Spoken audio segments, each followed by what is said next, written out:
Quelles sont vos prétentions salariales? L'une des questions phares aux entretiens d'embauche. Aujourd'hui, nous allons aborder cette question dans la présente vidéo. Bienvenue à Carrière et Entreprise. Sur cette chaîne, nous parlons évidemment du développement de carrière professionnelle et nous abordons également les sujets qui permettent de créer et de développer son entreprise. Si vous êtes nouveau, abonnez-vous parce qu'il y a énormément de vidéos inspirantes qui sont déjà sur la chaîne et il y en a plein d'autres à venir. Alors, avant d'entrer dans le vif du sujet, je voudrais clarifier un point et donner mon avis. Est-ce qu'il faut parler de rémunération dans un processus de recrutement? C'est oui, oui, oui. Les choses changent, les temps changent. Avant, la question de salaire était presque un tabou. Même quand le recruteur abordait le sujet, nous essayions de balayer, de chercher les faux fuyants et nous sortions des phrases comme « ce n'est pas le salaire le plus important, c'est le travail qui importe le plus ». Mais les choses changent. Vous allez remarquer que dans les grandes organisations, les avis de recrutement aujourd'hui portent déjà la rémunération. Ça peut être mensuel comme ça peut être annuel. Dans certaines organisations internationales, si vous connaissez votre niveau, c'est-à-dire le poste ou autre indication, c'est-à-dire que vous êtes P1, P2, PL, D1, D2, vous avez déjà une idée de la fourchette de la rémunération. Donc le salaire, la rémunération, en parler n'est plus du tout un tabou. Il faut décanter tout au départ.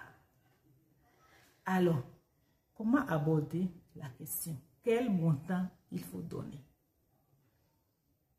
Déjà, il faut savoir ce que vous valez. Tu vaux quoi actuellement sur le marché? Et pour savoir,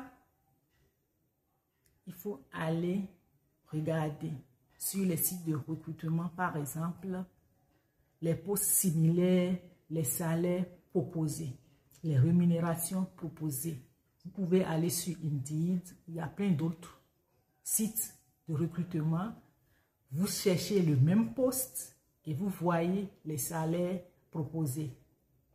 Vous pouvez aussi vous renseigner auprès de vos amis et d'autres personnes que vous avez connues, mais que vous connaissez, qui travaillent dans les mêmes secteurs ou dans des organisations similaires.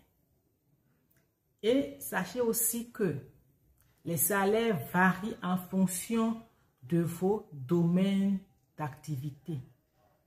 Si vous êtes ingénieur, vous êtes dans l'informatique, la médecine, les sciences humaines et sociales, le droit, etc. Ce n'est pas les mêmes bases de rémunération. Donc, si vous finissez l'environnement externe, c'est-à-dire ce qui se fait ailleurs, les recrutements en instance, quels sont les salaires proposés, vous avez déjà une idée.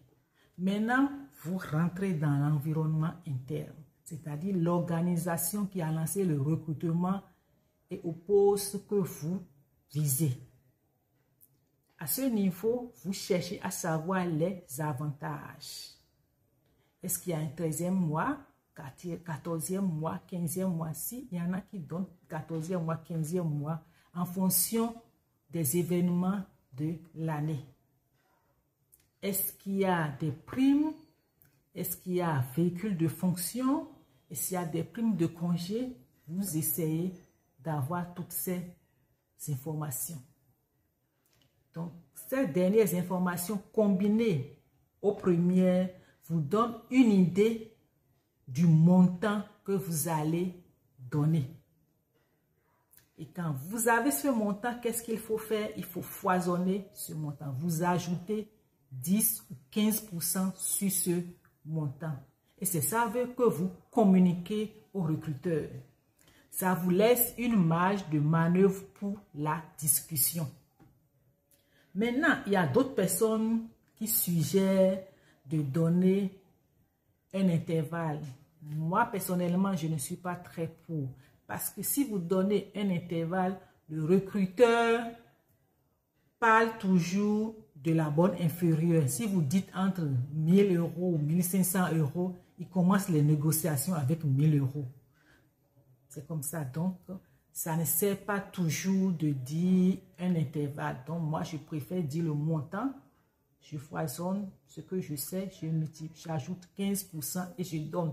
C'est ça qui constitue la base de la négociation. Maintenant, qu'est-ce que vous allez faire si le recruteur vous disait non, ce que vous avez dit c'est bien, etc. Vous valez bien, mais nous avons prévu pour ce poste tel montant. Et le montant indiqué est tellement bas, peut-être même que vous n'y avez jamais pensé. Qu'est-ce qu'il faut faire dans ce cas? Est-ce qu'il faut laisser tomber ou bien est-ce qu'il faut continuer? Alors, il y a plusieurs possibilités. Si le poste que vous visez est intéressant pour vous, demandez les avantages que la boîte offre. Les avantages que le poste permet d'avoir. Est-ce qu'il y a des bons d'essence? Est-ce qu'il y a la carburation qui est assurée, par exemple? Est-ce qu'il y a des assurances? Est-ce qu'il y a des primes? Est-ce qu'il y a des etc., etc., etc. Et quand vous aurez cette réponse, s'il y a des primes et des avantages ou des bonus, vous faites un petit calcul et vous ajoutez au montant bas que le recruteur a avancé. Si l'écart peut être comblé, là, vous acceptez. Je donne un exemple.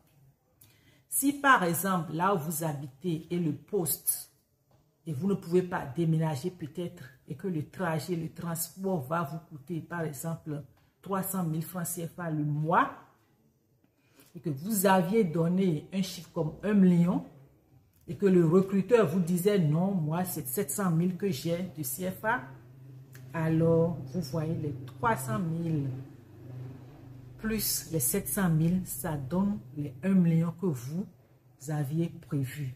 Donc, vous pouvez regarder les avantages. Est-ce que les avantages se rapprochent, ferment un peu l'écart entre ce que vous avez énoncé et ce que le recruteur a avancé? Si c'est bon, vous acceptez. Maintenant, si ce n'est toujours pas proche, alors vous cherchez à savoir.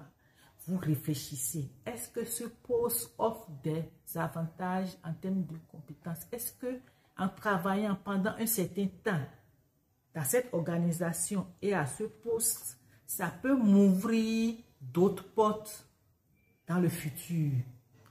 Est-ce que je pourrais postuler à d'autres postes mieux rémunérés? Là, vous pouvez vous dire, je fais un sacrifice pendant un temps, 2 ans, 3 ans, ou 1 mois, ou 6 mois, c'est à vous de voir. Et là, après ça, je postule à autre chose parce que j'ai déjà les compétences, j'ai l'expertise, j'ai appris à ce poste-là des choses que je pourrais faire valoir plus tard dans une autre organisation à un autre poste. Mieux rémunéré. Si c'est comme ça aussi, vous pouvez accepter le montant indiqué par le recruteur. Par contre, si vous êtes déjà dans un autre poste et que quand vous avez fait les calculs, ça ne vous arrange pas, vous n'êtes pas obligé d'accepter. Vous pouvez refuser tranquillement. Toutefois, si vous êtes au chômage depuis un certain temps, un chômage chronique, et que rien ne se profile à l'horizon, et vous n'êtes pas dans un pays où il y a des avantages, on soulage ceux qui sont au chômage, il y a des accompagnements, comme dans certains pays de l'Europe. Si vous êtes en Afrique et qu'il n'y a pas ces accompagnements, là, vous pouvez voir, est-ce qu'il ne faut pas accepter? Parce que si vous restez trop à la touche, si vous restez trop inactif, ça baisse votre employabilité. J'explique. Plus vous restez longtemps au chômage, plus vous avez des difficultés à trouver un autre poste. Vous allez remarquer, c'est souvent ceux qui sont déjà dans un autre poste qui trouvent un autre emploi meilleur. Ils disent, je démissionne ici et je commence dans un mois dans un autre endroit, dans une autre organisation. Vous vous dites, mais moi je suis au chômage depuis et moi je n'ai rien, c'est injuste. Ça peut paraître injuste, mais c'est la réalité. Donc, évitez de rester trop longtemps à la touche. Ça baisse votre employabilité. Alors, quand ça arrive, qu'est-ce qu'il faut faire? Il faut essayer de meubler cette période-là. Vous pouvez entrer à l'école ou bien commencer une formation, c'est ce que je voulais dire. Commencer une formation, entrer dans le bénévolat. En tout cas, il faut faire quelque chose pour occuper ce temps, si c'est possible. Maintenant, si c'est une raison de maladie, si c'est la santé ou bien si c'est une raison familiale, ça c'est différent. Ça peut se comprendre. Maintenant, si vous restez longtemps sans aucune raison apparente valable, là, c'est un peu difficile de rentrer dans le circuit. Dans ce cas, si vous êtes dans ce dernier cas, alors il vaut mieux accepter. Ça vous permet de rentrer dans le circuit de l'emploi. Et vous allez continuer à chercher maintenant activement un autre poste mieux rémunéré. C'est le conseil que je donne souvent aux gens quand ils viennent me voir pour me parler de poste, du salaire, etc. On évalue sa situation. On évalue les perspectives à venir et on se décide à aller de l'avant ou bien à arrêter. Maintenant, il y a une chose qu'il faut savoir. Un salaire mal négocié ne se rattrape jamais. Un salaire mal négocié ne se rattrape jamais. Aucun employeur, moi-même y compris, ne vous dira « Abipata, Jean-Jacques, Paul, Mamadou, tiens, puisque au début, ton salaire était trop petit, je t'offre 1000 € ou bien 500 francs, 500 000 francs CFA parce que ton salaire était trop bas. Ça n'arrivera pas. Donc, il faut tout décanter dès le départ. Parce que si vous vous rendez compte plus tard que vous aviez mal négocié votre salaire, vous risquez d'être frustré. Et un employé frustré n'est jamais au top de sa performance. Je reprends.